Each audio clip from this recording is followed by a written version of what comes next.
पुंडलिका वरदे हरी विठ्ठल. श्री ज्ञानदेव तुकाराम पंढरीनाथ भगवान की जय. प्रभु रामचंद्र भगवान की जय. पवन सुत हनुमान की जय. शांति ब्रह्म एकनाथ महाराज की जय. संत गोरोबा काका महाराज की जय. श्री गणेशाय नमः. श्री सरस्वते नमो नमः. श्री रामचंद्राय नमो नमः. पुंडलिका पवनसुत हनुमान की जय. एकती वेळे सत्वर मारिले 14 सहस्र. केला राम नामे भुभुकार. विजय कपिंद्र सोय झाला. आणि मग त्या ठिकाणी माझ्या हनुमंतरायनं काय केलं म्हणलं घराची कळा अंगण सांगते कशाला हेलीला येळ लावायचे. एकदाच बिंडा बांधला दंदिनी आपटीला आणि तिला फेकून. ज्याचे मुखी नामस्मरण विघ्न त्याचे वंदित चरण. कलिकाळ स्वय आपण नित्य नमन त्या शिकरी. आणि मग माझ्या हनुमंतरायाच्या पुढे कळी काळ जरी आला तर नतमस्तकच करावं लागतं. हनुमंतरायाच्या पुढं हनुमंतरायाच्या पुढं कळी काळ येऊ द्या नव. अहो कुणी जरी आले अहो एवढी आपली पृथ्वीचा आकार किती आहे 9 खंड पृथ्वी आहे. 9 खंड पृथ्वी जरी माझ्या हनुमंतरायाला सहज उचलायची म्हणलं तरी काही सुद्धा अवघड जाणार नाही. आणि ही बघा गेलं तर किती हो अहो बोटावर मोजण्यात की 14,000. अहो एकाच बिंड्यात बांधली आणि त्यांचा संसार संपवला. ऐसा नामधारक वीर विजय झाला कपिंद्र. नामे गर्जोनी सत्वर ओषादी भार पाहतसे. आणि म्हणून आता ही अहो 14,000 अहो सहज मारली. आणि मग अशा पद्धतीचं आहे बरं का महाराज. अहो मी म्हणतो बरं का की रामायण सांगताना रामायण वाचताना की तळमळीनं चाललं पाहिजे. नाहीतर काय करायचं अहो तू काय मागं एक तुम्हाला सगळ्या एक सांगतो बरं का. आपल्या धर्मात इकुणाकाला भरपूर माया आहे. इकुणाकाच्या अंतिनी दिला गेल्यावर आपण इकुणाकाच्या गळा पडू रडतो. पण मारवाड्याच्यात तसं घडतच नाही बरं का. अजिबात नाही. मारवाड्याच्यात रोजानं लावावं लागतात माणसं रडायला. आहे का नाही बरोबर आहे का नाही. आणि मग त्या ठिकाणी ती रोजारी बाया असते त्या रडायला. गडी तर रडत नाही तर म्हणून महिला लावलेल्या असते त्या. आणि मग ती काय करते त्या अहो रडत त्या काय कशा रडते तर सांगता तुम्हाला. आता कोण बी मर्या शेठजी मर्या. कोण बी मर्या शेठजी मर्या. कोण बी मर्या शेठजी मर्या. कुठवर म्हणायचं मशानभूमी बस. आहे का काय ह्याच्यात त्याच्यामध्ये सार आहे का काय. तसं आपलं रोजन लावलं नसावं लागतंय व.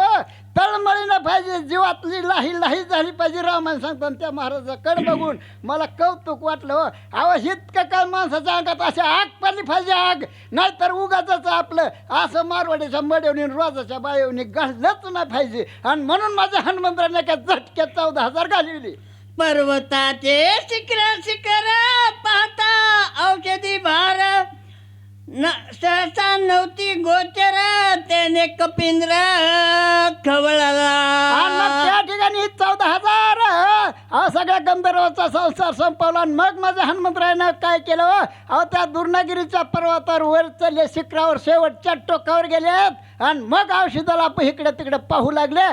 तरी पण बघा अहो एवढं या सत्वाच्या म्हणजे सत्याच्या पाठीमागं यज्ञलय असतात बरं का. आणि दुर्जनाच्या पाठीमागं कसाचं काळनिमीसारखं रावण होतं ना तिच्या पाठीमागं. हनुमंतराया किती दिवस आधी निघालं कुणाला माहीत आहे. आणि काळनिमी निघालं नाही तर तिथं पोचलं. आणि मग अशाच पद्धतीचं ही कार्य कसं असतं हो. जी काय खरं कार्य सत्य कार्य का ना त्याच्या मागं यज्ञ 100% असते. ते माझा हनुमंतराय एवढ्या कष्टानं वर चाललाय. आणि एवढं काही करून सुद्धा त्या दुर्नागिरीवर चालल्यानंतर आता औषधी कशा चकल्या म्हणतात. ऐका पुढे. चाळे मांडिले पर्वते दिसो नेती औषधीते. नेने माझ्या पराक्रमाते सामर्थ्याचे पाहू पा.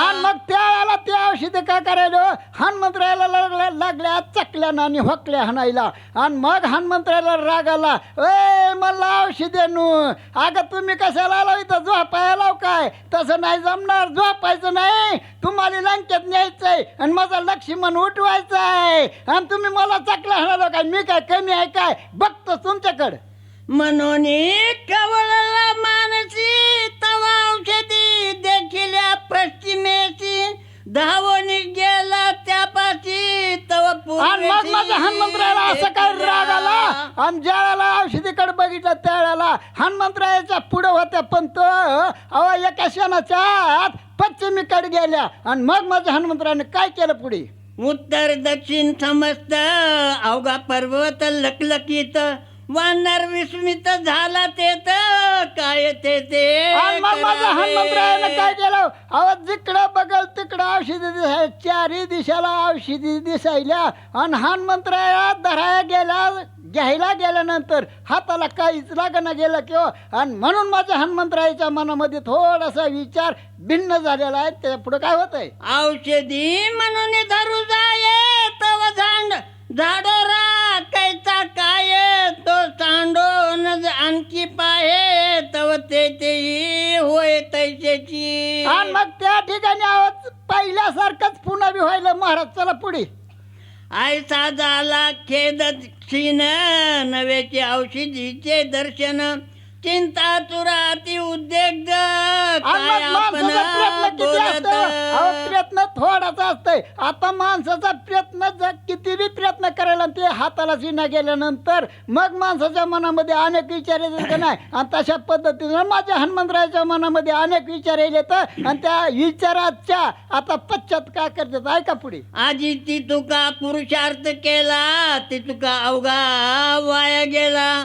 कपटी राक्षस भेटला तोही मारिला वायाची आणि मग त्यावेळेला हनुमंतराय मनामध्ये विचार करायला नेमकं माझं चुकायलंय कुठं कारण का मी इतक्या लांबून आलो आणि ह्या कपटानं अहो ह्या कपटी राक्षसानं काय केलं इतका माझा टाइम घेतला इतका टाइम घेतला अहो जवळपास 3 पर्याय रात्र तर हेनच खाल्ली माझी आणि त्याला कसं तरी मारलं आणि दुर्नागिरीच्या शिखरावर चाललो औषधे घ्यायला गेलो आणि ती सुद्धा बाया काय करायला त्या चकलन हकल्या जाणाल्या त्या म्हणजे नेमकं माझं काय चुकलं असावं दुष्कर कर्मे केली ती अवघीच वाया गेली औषधीने बुडी दिदली शक्ती झाली तेही व्रता आणि मग त्या ठिकाणी अहो माणसाची बुद्धी किती जरी चालवली आणि त्या ठिकाणी तर त्या बुद्धीला जर नाही यश आलं तर त्या व्यक्तीला काय वाटतं काय नेमकं कमी पडलं असेल एवढं मी कष्ट केलं आणि नेमकं माझं कष्ट पदरात पडायच्या टायमाला अहो रातच काय हो चोड दहाड यावी आणि ती सगळंच लुटून न्यावं काय पदरात निराशाच ना आणि मग तशा पद्धतीनं अशा म्हणतंय हनुमंतराय मी एवढं काही केलं आणि मग माझं नेमकं चुकायलं का कारण का की माणसाचं जोपर्यंत माणसाच्या अंगामध्ये सगळं काय सर्वस्व आयुष आहे का नाही आणि तोपर्यंतच माणूस बोलू शकतोय मग त्या महाराजांनी हितकं वल्लं हा शेवटाला त्यांचा गळा घसा खरखरायला लागला तरी बी महाराज काय दमच काय ना वडायचं लागलं पण कवर वडायचं महाराज नाही तुटतंय तोवर तुटलं की मग 2 तुकडे होत्या बरं का आणि मग अशा माझ्या हनुमंतराने काय केलं मदांतरी आता विचार करू लागले तर माझं काय चुकलंय सुग्रीवा काय मुख दाखवू श्रीरामचरण कैसे पाहू अंगदा काय उत्तर देऊ श्री रघुराम बरं आता मी इथून जर रिकाम्या हातानं गेलो तर मला सुग्रीव राजा पहिला विचारील मग त्याला काय उत्तर देऊ दुसऱ्या नंबरला माझा अंगद विचारील त्याला काय बोलू अशा पद्धतीचं तिकडे गेलं तरी माझ्या मुरी समस्या जायत्या आणि ही बी समस्या जायत्या ही औषधी हाताला लागत नाही त्या मग अशा दोन्ही बाजूचा विचार माझा हनुमंतराय करू लागलाय मी निजाभिमान केला पाही औषधी आणि ना अवघ्याही श्रीराम न साये हे काही आता सर्व ही घातक आणि म्हणून माणसाला अभिमान गर्व ही दोन गोष्टी जर ज्याच्या पाठीमागे येते का नाही, ज्याच्या अंतकरणामध्ये येते का नाही, अहो त्यानं काय बी करू द्या आणि कुठे बी करू द्या, पालत्या गाखरीवर पाणी पुन्हा आणखी एकदा बरं का. कारण का ही दोन गोष्टी माणसाच्या जीवनामध्ये कवाच नसं ती हनुमंतरायानं कबूल केल्या. कारण का की मी स्वतः होऊन हा परब्रह्मचंद्राला म्हणलो मी असा जातो आणि असाच औषधं घेऊन येतो. माझ्यासारखा बलांड्यावीर घरचा सेवक असताना आणि तुम्हाला एवढी काळजी करायची काय गरज आहे. ही गर्वानं बोललो होतं हनुमंतराया आणि नेमकं म्हणूनच मला यश येईना का काय, अशा पद्धतीचं हा हनुमंतरायाच्या मनाचा विचार सांगितलेला आहे. अंता कर्मसिद्धी नवचे, अंता सुख न घडे स्वर्गीचे, अंता सारण पावे वेदाचे, अंता सात घातक. आणि म्हणून जी काय अहंकार आहे का ना माणसाच्या मनामध्ये ते कधी जण कुठेच टिकू देत नाही हो. अहो मग ते आज जी काही गर्व आहे का नाही, अहो तो गर्व परमार्थही घडू देत नाही, परपंचही घडू देत नाही. अहो शक्यतो नातंही टिकू देत नाही, येद बी साधू देत नाही, अहो पुराणही साधू देत नाही, शास्त्र बी वाचू देत नाही आणि हरिपाठ तर पाठच होऊ देत नाही. घोटाळा कसा आहे, हरिपाठ तर पाठच होऊ देत नाही. साधा आणि सोपा हरिमुखे हरिमुखे हरिमुखे कवर नुसतं हरिमुखेच का, त्याच्या पुढे काहीच नाही का, एवढंच म्हणायचं का. मग अशा पद्धतीचा माणसाच्या गर्वामध्ये जर माणसाच्या शरीरामध्ये जर गर्व निर्माण झाला आणि त्या गर्वानं त्या जीवाला कुठलंच आणि काहीच हाताला लागत नाही. ही माझ्या हनुमंतरायाच्या सांगण्याचा सगळा भावार्थ आहे.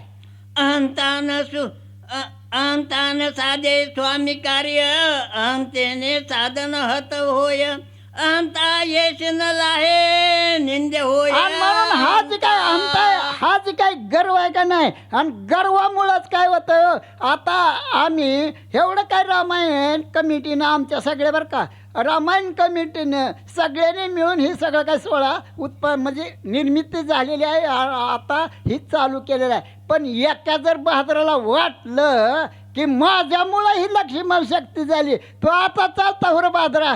अहो हे सूर्यचंद्र आहे तोपर्यंत रामायण चालणार आहे, एक दिवस नाही. आणि कवापासून अहो वाल्मिकाचं आहे का घाल ना, कवा वाल्मिकाला रामायण लिहून ठेवलंय. आणि कधी माझा प्रभू रामचंद्राचा सत्ययुगामध्ये अवतार झालेला आहे आणि त्या काळापासून आज नीतीपासून आणि इथून पुढं सूर्यचंद्रापर्यंत रामायण चालणार आहे. आणि म्हणून माणसाच्या मनामध्ये जर गर्व आला की माझ्यामुळं रामायण चालतंय, जाडकी पातायच रे, तुझ्यामुळं काही चालत नाही, तुझ्यामुळं तुझं घर चालतं, नीट आधी बघ. अंता नवे चित्तशुद्धी, अंता नवे साधन सिद्धी, अंता नवे सत्वशुद्धी, अंता त्रिशुद्धी घातक. आणि म्हणून हामता जे आहे का ना, हे ना काय होतं आपल्या मनाची काही शुद्धी आहे का नाही, आणि ती तर कधीच होऊ देत नाही हो. अहो असं थोडं निवळ व्हायला बघितलं की कुंकून तर खोंकाटीचं पाणी येतं शिरतं मध्ये, पुन्हा आणि खडूळ, पुन्हा आणि एक फिल्टर करायचं बघायचं, पुन्हा आणि कुठं तर पाईप लिकत होतं आणि पुन्हा तर गाळं शिरतंय मध्ये, पुन्हा तर अजिबात निवडतच नाही. आणि मग केव्हा शुद्धी व्हायची आपल्या शरीराची, आपल्या आत्म्याची, आत्म्याची जर शुद्धी आत्म्याची शुद्धी करणं हा परमार्थ आहे. आणि शरीराची शुद्धी करण्यासाठी सुद्धा काय हो, अहो नामच पाहिजे. नामापासून वरून तुम्ही मोप लावचाल, अहो काही बी लावचाल, पण ती वरूनच आहे बरं का, आतून त्याचा काही सुद्धा लवलस होत नाही. म्हणून आतून शरीर शुद्ध करणं आणि ही भक्तीचं कारण आहे. आणि बाहेरून ही जे काही सगळं हामताय का नाही, आणि त्याला मध्ये न चिटकू देण्याचं एकमेव काय करणं असेल तर हा नाम आहे. आणि नामापाशी काय करतो, आपला गर्व कधी जाऊ देत नाही. आणि त्याच्यापासून सारखं आपल्याला काय करतो, तुम्हाला एक उदाहरण सांगतो. आपल्या नदीला, आता तुमच्या इकडं नदी कोणती मोठी, आमच्या इथं तेरणं बरं का, तुमच्या इकडं मोठी नदी आहे का एखादी, गंगा. मला सांगा त्या गंगेचं एवढं मोठं काय भयानक तास आहे.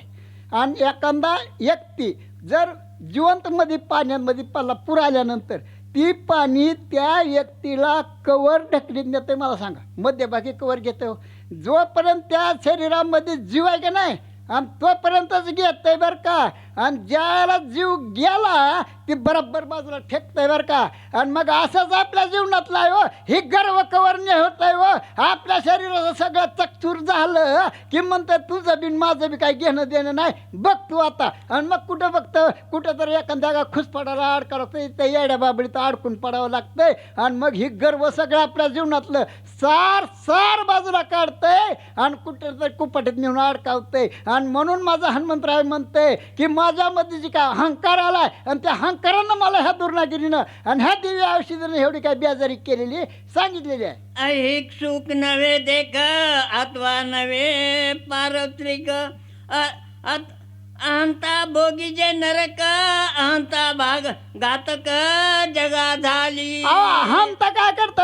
अहो हा आपल्या बुद्धीला आपल्या वाणीला वाचण्यासाठी चांगलं हरिदास कधीच बोलू तुळशीराम शकत सावंत. नाही आणि ते नेहमी करता बरावतं म्हणजे वाईट वाईट बोलतंय आणि मग अशा पद्धतीनं हा वाईट बोलण्याचा परिणाम काय होतोय व अहो त्याला इकडं तिकडं कुठं सुद्धा जागा नाही व अहो डायरेक्ट कुठं जावं लागतंय नरकात जावं लागतंय आणि त्या नरकामधल्या काय काय येत नाही ते का नाही त्याला गरुड पुराण ऐकावं लागतंय आणि वाचावं लागतंय आणि मग कळतं नरकात गेल्यावर काय सुख आहे. ही आता आपल्या जे काय सामान्य जीव आहेत का नाही बघू म्हणतात कुठं तिथं गेल्यावर पुन्हा काय गौऱ्या बघतो करत तिथं गेल्यावर तुला नुसता तुझा आहे पुन्हा पुन्हा काही नाही हो. अहो 10 योजना द्यायच्या मोठ्या मोठ्या तिथं कशाच्या अहो नुसत्या अग्नीच्या अहो नुसत्या काटाड्याच्या नुसत्या म्हणजे पोहाच्या अहो नुसत्या म्हणजे वाईट वाईट गोष्टीच्या तिथं एवढ्या मोठ्या मोठ्या तासाच्या नद्या येत्या आणि त्याच्यात पुन्हा बस बाबा किती दिवस बुटकळ्या खायच्या तितक्या दिवस. मग अशा पद्धतीनं आपल्या जीवनाचं सार्थक करण्यासाठी आपल्या बुद्धीचं अहो काय झालं पाहिजे अहो शुद्धी झाली पाहिजे आणि शुद्धी करण्यासाठी आपला अहंकार बाजूला गेला पाहिजे आणि अहंकार बाजूला जोपर्यंत जात नाही तोपर्यंत माणसाच्या जीवाला सार्थकपणा किंवा त्या जीवाला स्थिरता कधीच मिळत नाही. अशा पद्धतीचा माझ्या हनुमंतरायाचा विचार व्यक्त आहे.